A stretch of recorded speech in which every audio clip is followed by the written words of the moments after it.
নমস্কার বন্ধুরা, আশা করি প্রত্যেকেই ভালো আছো। আমার শখের হেসেলের আজকের আরেকটি ভিডিওতে তোমাদের সকলকে স্বাগত জানাই। আশা করি তোমরা দেখে বুঝতে পেরে গেছো আজকে কি রেসিপি। হ্যাঁ বন্ধুরা, আজকে দোকানের মতন টেস্টি ঘুগনি নিয়ে হাজির হয়েছি তোমাদের কাছে। তারই একটি সিম্পল রেসিপি তোমাদের সাথে তুলে ধরছি। খুব সহজ পদ্ধতিতে কিভাবে আমরা দোকানের মতন টেস্ট নিয়ে আসবো ঘুগনির মধ্যে, তা নিয়ে এসেছি। তার জন্য কড়াই গরম করে সর্ষের তেল দিয়ে দিলাম। সর্ষের তেলটা খুব সুন্দর করে গরম করে নেব। গরম হয়ে গেছে বন্ধুরা। এবার এর মধ্যে আমি দিয়ে দিচ্ছি একটা গোটা শুকনো লঙ্কা, দিয়ে দিচ্ছি তার সাথে একটা তেজপাতা, দিলাম কিছুটা পাঁচফোড়ন,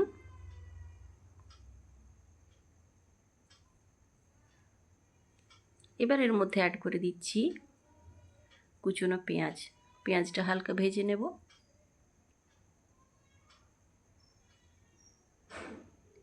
বন্ধুরা, তোমরা আমার ভিডিও দেখছো, লাইক কমেন্টের মাধ্যমে অনেকেই জানাচ্ছ তাদের মন্তব্য। তাদেরকে অসংখ্য ধন্যবাদ তোমাদের মন্তব্য আমার কাছে জানানোর জন্য। সবাইকে আমার তরফ থেকে অসংখ্য ভালোবাসা। যে সমস্ত বন্ধুরা এখনও চ্যানেলটির সাথে যুক্ত হওনি তাদের বলবো চ্যানেলটি একটু সাবস্ক্রাইব করে পাশে থেকো। পেঁয়াজটা ভাজা হয়ে গেছে। এবার এর সাথে দিয়ে দিলাম ডুমো করে কেটে রাখা আলু। আলুটা কিছুক্ষণ একটু বেশ ভালোভাবে ভেজে নেব। এইভাবে একবার ঘুগনি বানিয়ে দেখো বাড়িতে। যে কোনো সময় যে কোনো সিজনে ঘুগনিটা খেতে খুব ভালো লাগে। লুচি, পরোটা, রুটি দিয়ে এই ঘুগনিটা খুব সুন্দর লাগে খেতে। দেখো আলুটা বেশ ভালোভাবে ভেজে নিয়েছি। এবার আমি এখানে মশলা অ্যাড করছি। মশলা দিয়ে দিলাম আদা রসুন আর পেঁয়াজের পেস্ট। আদা রসুন আর পেঁয়াজ একসাথেই বেটে নিয়েছিলাম, সেটা এর মধ্যে দিয়ে একটু কষিয়ে নিচ্ছি।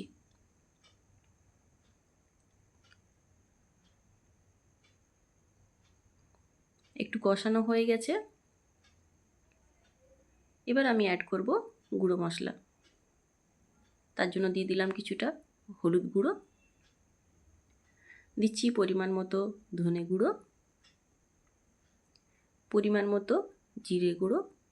আমরা সাধারণত যে সমস্ত মশলাগুলো ইউজ করি তাই এখানে ব্যবহার করা হয়েছে। আর দিয়ে দিচ্ছি স্বাদ মতো নুন।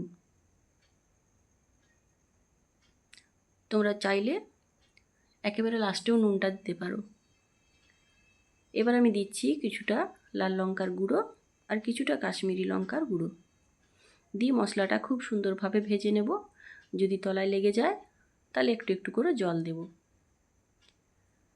হালকা ভেজে নিয়েছি। এবারে দিয়ে দিচ্ছি একটা গোটা টমেটো। সমস্ত মশলাটা বেশ ভালোভাবে কষিয়ে নেব। আস্তে আস্তে তেল ছাড়তে শুরু করেছে, মশলাটাও বেশ সুন্দর ভাজা হয়ে গেছে।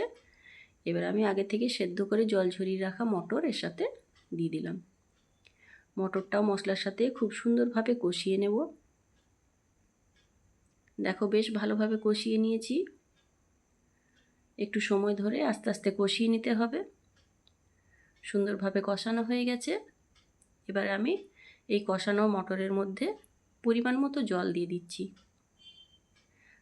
যাতে আলুগুলো সুন্দরভাবে সেদ্ধ হয়ে যায়। একটা ঢাকা দিয়ে দেবো। 5 থেকে 7 মিনিট ফুটে উঠলেই আলুগুলো খুব সুন্দরভাবে সেদ্ধ হয়ে যাবে। দেখো বেশ ভালোভাবে ফুটে উঠেছে, আলুগুলোও সেদ্ধ হয়ে গেছে। এভাবে খুন্তি দিয়ে দেখে নেবে একটু আলুগুলো সেদ্ধ হয়ে এসেছে। এখন আমি এর মধ্যে ধনেপাতা অ্যাড করছি। যদি ধনেপাতা না থাকতো তাহলে আমি এটাতে গরম মশলা দিতাম। যেহেতু ধনেপাতা ছিল তাই আজকে ধনেপাতা দিয়ে বানালাম। গ্রীষ্মের সময় যখন আমরা ধনেপাতা পাই না তখন আমি গরম মশলা দিয়েই বানাই। তো রেডি হয়ে গেছে আমার একেবারে দোকানের স্বাদের ঘুগনি। সম্পূর্ণ রেসিপিটার সাথে যারা ছিলে তারা কমেন্টের মাধ্যমে জানিও বন্ধুরা তোমাদের কেমন লেগেছে। এতক্ষণ ভিডিও জুড়ে থাকার জন্য অসংখ্য ধন্যবাদ। যে সমস্ত বন্ধুরা এখনও পরিবারে যুক্ত হওনি তাদের বলবো পরিবারে একটু যুক্ত হয়ে যেও এবং আমাকে এগিয়ে যেতে সাহায্য করো। ভালো থেকো বন্ধুরা, সুস্থ থেকো, দেখা হচ্ছে পরবর্তী ভিডিওতে।